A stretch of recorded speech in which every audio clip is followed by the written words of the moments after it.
Cruikshank and Brett Hughes, which I believe I already said, but I will carry on. By the way, Harrison Cruikshank and Brett Hughes are co-valedictorians. Brett's accomplishments while at law school are impressive and include acting as editor-in-chief for Ultravirus, senior editor for the Journal of Law and Equality, and serving as a very active member of our student-led Moot Court Committee, including playing, I think, a vital organizational role in the Grand Moot in the fall. Harrison's accomplishments as a law student are also impressive and include writing for Ultravirus, acting as a host and head editor for the law school's annual Follies events, graduating with distinction, and, of course, calling the dean a stupid head in a very public, though also very amusing, way at Follies. Please join me in congratulating Harrison and Brett on being selected co-valedictorians for the class of 2016. And I would encourage their friends and family to come forward, too, to get a better look, because I know we're spread out here. So please, over to you.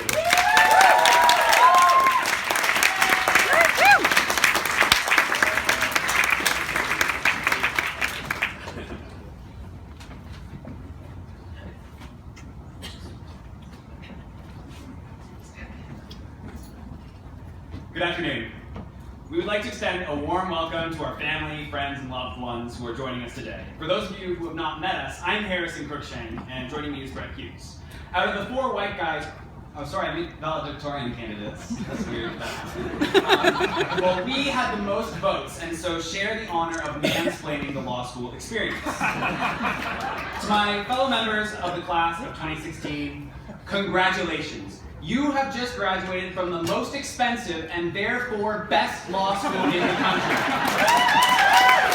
And whether or not that necessarily follows, we want to talk about what it means to be the best as law students, as future lawyers, and as a law school.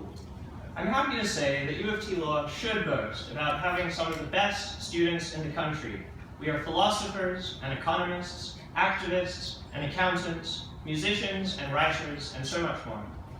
We came here because of what we wanted since childhood, because we were encouraged by friends, family, professors, or employers, because we had personal experiences that inspired us, or just because. Each and every one of us brought our own identities, interests, experiences, and talents to law school, and this allowed us to learn as much from each other as we did from our classes, shaping how we engage with our legal education. We dedicated ourselves to excellence in and out of the classroom. We represented clients who couldn't navigate the justice system on their own at legal clinics. We conducted research for public interest organizations to support their law reform efforts, intervener submissions, and public reports. We were editors for legal journals. We were founders, leaders, and members of clubs. We mentored our fellow students. We organized fundraisers for charity, and we protested those fundraisers. We were student representatives, socially planning community building events, and politically representing student interests on committees and at faculty council. And of course, as Dean Yakaguchi mentioned earlier, we were the best mooters, with record-setting results winning 10 out of 15 moots last year. Thank you, we the moot. I have never been part of a more intelligent, dedicated, and brilliant group of individuals, and I am so thankful that you all chose to come to this school. It is our hope that we take these commitments to volunteering, to pro bono work, and to civic engagement out with us into the legal profession, because we have so much to contribute and we are facing such a profound access to justice crisis.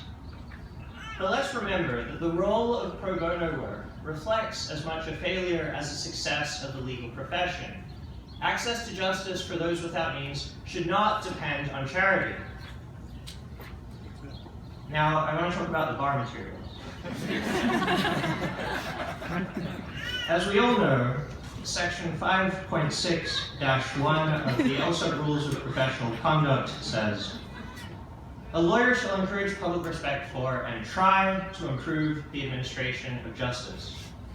We owe it to the public and to ourselves to be advocates for systemic change, whether advocating for law reform, increased legal aid funding, or accessible legal education. When the legal profession tells the public, "Trust us, we can regulate ourselves," we need to constantly earn that trust Otherwise, our profession's self-regulating monopoly on the supply of legal services would be little more than a massive scam. Speaking of massive scams, U of T Law. I'm just kidding, of course, sort of. So back in the early 2000s, if you remember, we all used that analog version of Netflix called Blockbuster. Well, Dean Ron Daniels, he promised that aggressive tuition increases would promote both excellence and accessibility. Students were assured that the faculty would set aside 30% of tuition increases to needs-based financial aid and conduct an annual independent review of student accessibility. Accessibility would thus increase because of these ever so generous needs-based bursaries and back-end debt relief. The result? Well, I think the diversity of our class speaks for itself. The 30% set aside has been abandoned, as have the annual accessibility reports. And now you might be thinking, we've heard this before. Enough with the UV-led negativity. But today, as alumni, we are proud to be graduates, and we critique because we are invested in this institution and in its continued success. I won't dwell on financial accessibility other than to say two things. First, it's important to look forward, but part of being the best means acknowledging the past. Not once has this faculty presented Ron Daniels' legacy as anything other than an unqualified success. Being the best does mean looking forward, but it also means being willing to say, we didn't keep our accessibility promises. We failed low-income students for this past generation. Acknowledge this and then say, this time will be different, and here's why. Second, our school's fundraising campaign might well improve financial aid, but this won't necessarily be a success story. Our faculty is at the forefront of a broader shift away from publicly funded legal education towards a reliance on high tuition fees and private fundraising. This kind of American system works well for an elite few and poorly for the rest. Bravo!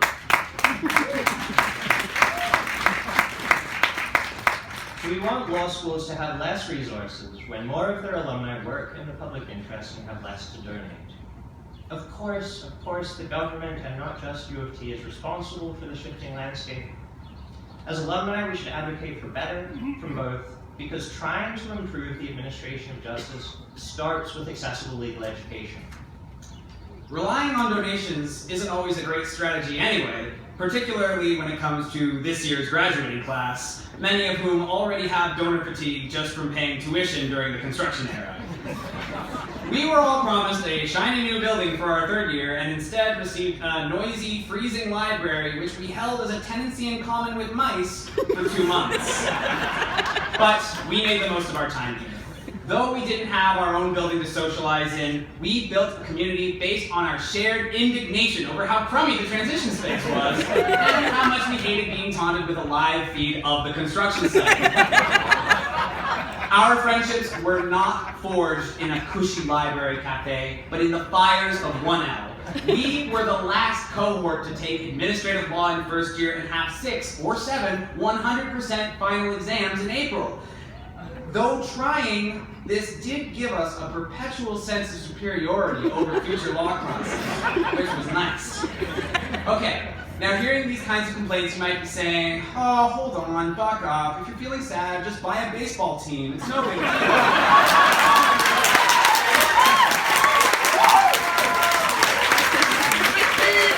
Which is fair. But this kind of attitude is too often seems to be our school's response when it's faced with student concerns. You like that one? Consider the accommodation process. Yes, the speech is mostly a greatest hits of ultra-viros op-eds. Many students have positive experiences, some have negative experiences, and others don't seek help at all. And this may be in part because of how the faculty conceives of accommodation. The policy states that in the interest of fairness and equity to all students, accommodations are considered to be extraordinary. What type of message does it send to students to say that equity requires that accommodation be extraordinary? We should be doing as much as possible. That joke kind of ruins the transition. As much as possible to empower all students to succeed, including those experiencing disability, health issues, bereavement, and other forms of adversity. Now, as alumni, we have a role to play here. We want U of T to be the best, and that includes supporting its students' mental health. As lawyers, we can give the school the assurances it needs to make changes to its accommodation policy and curriculum. By speaking openly about mental health, we can foster the professional culture that would make changes within this school the obvious move rather than a risky choice. Here. Woohoo! Now, few of you would know that in my first year, my own depression and suicidal ideations became so severe that a psychiatrist attempted to have me hospitalized. But it wasn't my first rodeo, and I knew the magic words that would give her that authority, and I did not say them. I was mortified by having to explain to colleagues, the administration, and my professor why my work was going to be late. So, instead of prioritizing my health, I got my small group paper in on time. Now, I share this with you knowing that my experiences are sadly not unique, and that many of you, through genetic predisposition or through crisis of circumstance, faced at some point a similar challenge during your law school career, and would have benefited from fulsome accommodations or alternative evaluations, whether or not you actually sought these out. Now, if we as a class could speak as openly about mental health issues as we do about, say, tearing our ACLs, then our alma mater could have confidence that when we become the future employers, we will be applauding and not questioning their progressive accommodation policies. Okay, so our criticisms and concerns, which we have outlined for you, do not take away from all of the great things about this law school, and there are so many. We already spoke about how dedicated the class of 2016 was to its community, and it's important to remember that it was this school that gave us so many of the opportunities that we were able to dedicate ourselves to. As students, we were also so fortunate to learn from absolutely phenomenal professors, save for a few bad apples, if you'll pardon the pun. We appreciate that these brilliant legal minds have chosen to be here in academia, to study the law as it is and as it ought to be, to teach students doctrine and the problems with doctrine, to mentor us in our research efforts, our route preparation, our career planning, and much, much more. In sum, to equip us with a powerful skill set to go out there and make a difference. And that's not to mention all the other members of the U of T Law community who have helped us along the way. The Career Development Office, the Financial Aid Office, the Records Office, the Finance Office, support staff, administrative assistants, And most importantly, those who provide us with unconditional support. Our friends, our significant others, and of course, our families. That includes those present today and those who can't be here, and those who began our journey with us, but are sadly no longer with us. We are all enriched by the love, care, and endless tolerance our families and friends give us every day, and we are forever grateful to them.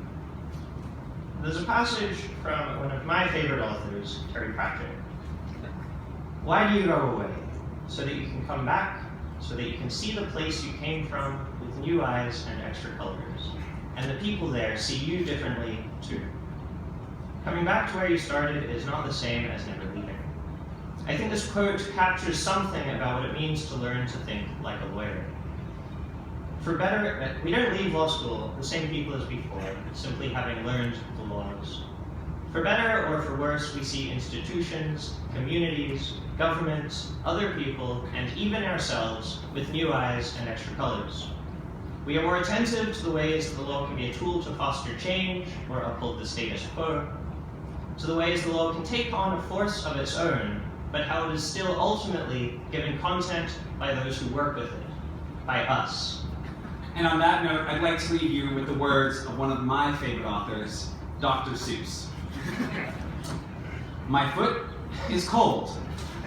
I have a bird I like to hold. My hat is old. My teeth are gold.